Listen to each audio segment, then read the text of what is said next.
Böyle bir güzel günde. Hayrola, nedir bu haliniz? Ana müsaaden olursa seninle bir mevzu hakkında konuşmak isteriz. Ne oldu?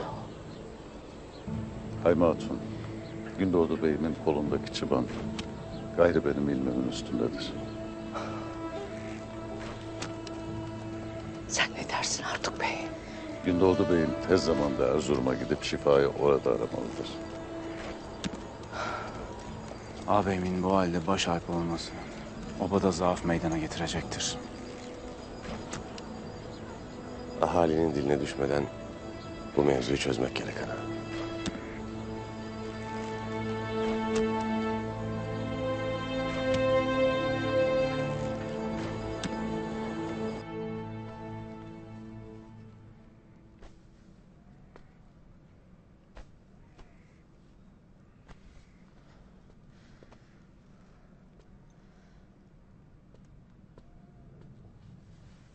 Sağ olasın.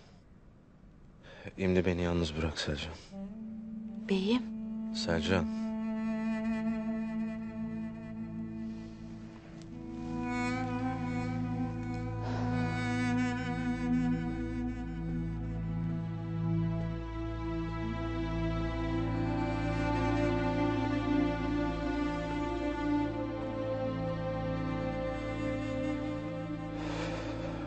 Ya Rabbi. Beni daha fazla bu acıyla sınama. Canımı al da kurtulayım.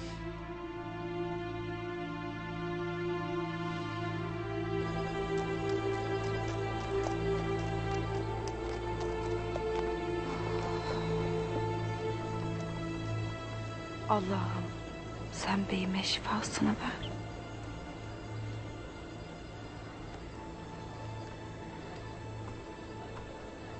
Selcan Hatun, Buyur, Gökçe Hatun seni otağında görmek ister. geliyorum.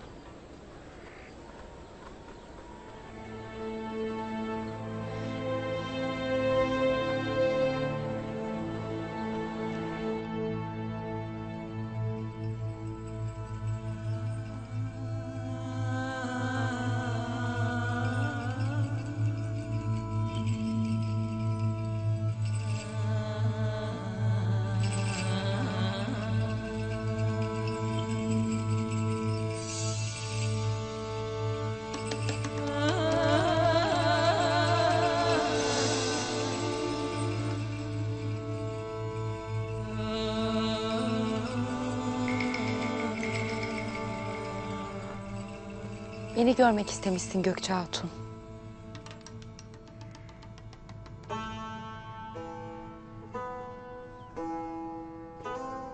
Abla, Gökçem. ne oldu sana de bana hele, ne bu halin? Aytol'un Ne olmuş o cehennemli kavrada? abla her şeyi öğrenmiş. Neyi öğrenmiş? Her şeyi öğrenmiş. Tuğtekin Bey'im anlatmış.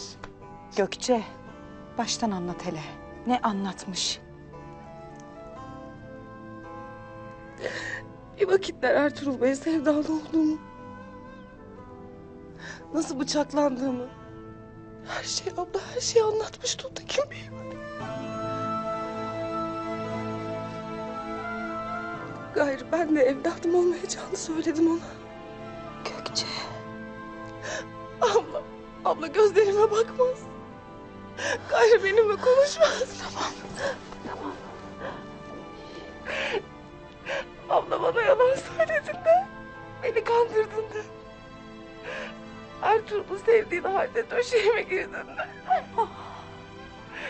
Evladım.